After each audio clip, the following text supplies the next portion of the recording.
અને આજે એવો અમારા ખાસ જીગરજાન દિનેશભાઈ રબારીનો જન્મદિવસ હોય અને એમના માટે મારે બે લાઈન ગાવી હોય ત્યારે હો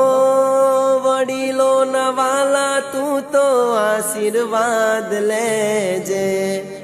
જીવનમાં દુઃખ પછી આવે તો કેજે, હો મમ્મી પપ્પાને સદા હાચવતો તું રેજે, દૂર ના થાતો તું એમનાથી સેજ, એમના રે કારણે તારો જન્મ દિવસ આયો, આજ ના રે દિવસે એમનો હરખ નતો માયો, દિનેશભાઈ નો બર્થડે આયો, ખુશીઓનો દાડો લાયો, મારા હૈયે હરખ ને